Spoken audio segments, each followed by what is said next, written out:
Hi, this is Lyndasue, and this is day 2 of my 90 days video challenge. And today and for the next several days, I'm going to be going through the book and just kind of doing a chapter synopsis of the book Think and Grow Rich by Napoleon Hill.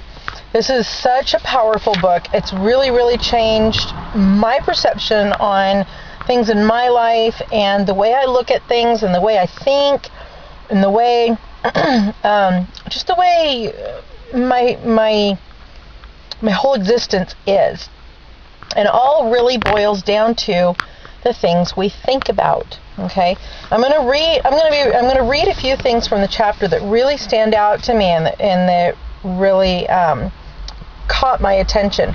So the first chapter that I'm going to cover is the introduction, and the introduction is titled Mind Power, the man who thought his way.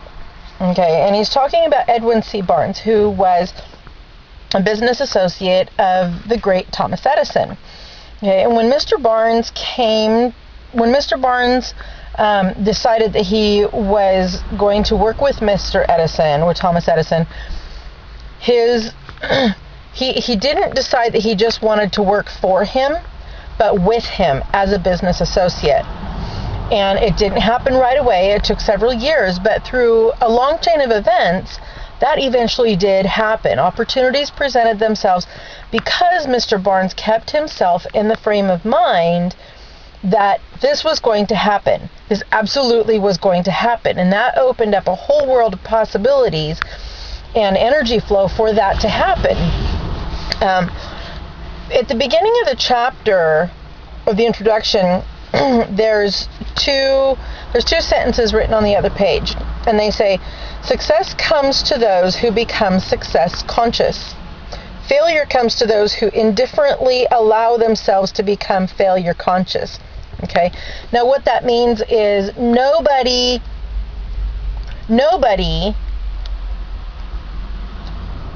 very rarely do we really tell ourselves and really want to become failures. Okay? But through not becoming success conscious and being very clear about our definite purpose and being really conscientious about the way we talk to ourselves, I'm sure I do this, and I'm sure there's plenty of you out there that are raising your guilty hands. I would never ever talk to my children or my friends the way that I talk to myself sometimes. And I catch myself doing that now, and I wonder, why would I say that to myself? Why would I put myself down like that? Well, we become our own worst enemies through life experience, choices that we know we make and that don't turn out so well sometimes. Just through life experiences, and we are so hard on ourselves. And if you're like me, you still kind of do that, but we have to stop, because if we want to get anywhere in our life, if we want to become successful, we have to have a positive self-image and positive talking to ourselves. Okay? I'm going to read something that really stood out to me. This is talking about Mr. Barnes. Okay, and this is Thomas Edison speaking. He says he presented himself at Mr. Edison's laboratory and announced he had come to go into business with the inventor. Years later, in speaking of the first meeting between Barnes and Edison, Mr. Edison said, "He stood there before me, looking like an ordinary tramp. But there was something in the expression of his face which conveyed the impression that he was determined to get what he had come after. I had learned from years of experience with men that when a man really desires a thing so deeply that he is willing to stake his entire future on a single turn of the wheel in order to get it, he is sure to win. I gave him that opportunity he asked for because I saw he had made up his mind to stand by it until he succeeded. Subsequent events proved that no mistake was made."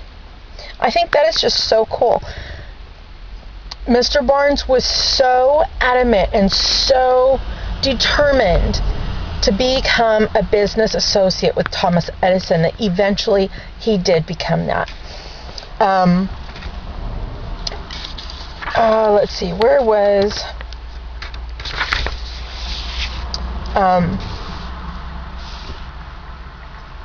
okay.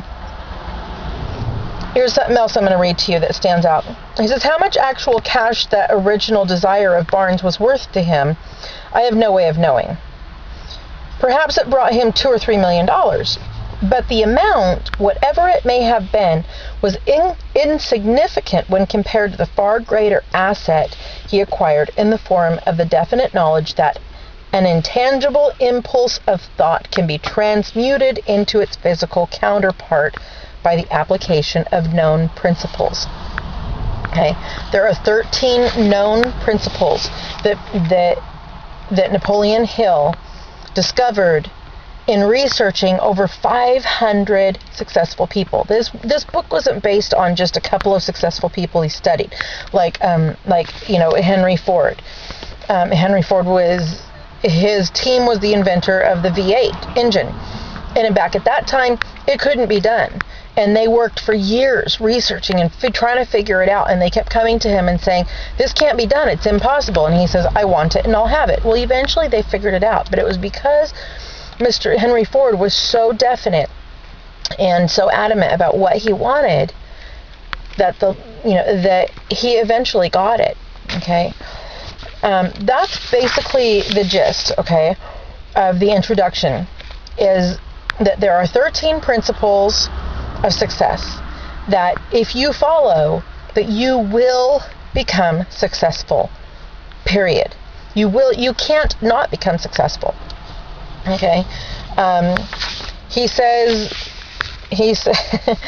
Napoleon Hill, I believe it says that when he got his first dictionary, he went to the word impossible and cut it out so that word didn't even exist in the dictionary. I think that's pretty cool. Maybe I'll go black it out with a Sharpie pen on mine. That's a word I definitely need to eliminate from my vocabulary. Okay. That's basically it for now. Okay.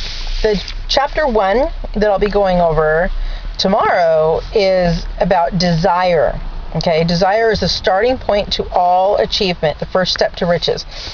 Okay, and in the last page of the introduction chapter, it says, a burning desire to be and to do is the starting point from which the dreamer must take off. Dreams are not born of indifference, laziness, or lack of ambition. So, here we go. We start our journey. And I will see you tomorrow with a synopsis of chapter 1 on desire. So, subscribe to my YouTube channel. Go to my Facebook fan page. It's listed below. It's Lyndasue Christensen Online. Okay, and like my fan page. And there you can keep updated on all kinds of stuff. I'm going to be doing this review of this book. There's review of other books that I'll be doing. And just, overall, just some good stuff, good positive things, to help us stay on track and to feel good about ourselves. Sometimes we need those little boosts. So I will see you tomorrow. Thanks all. Bye.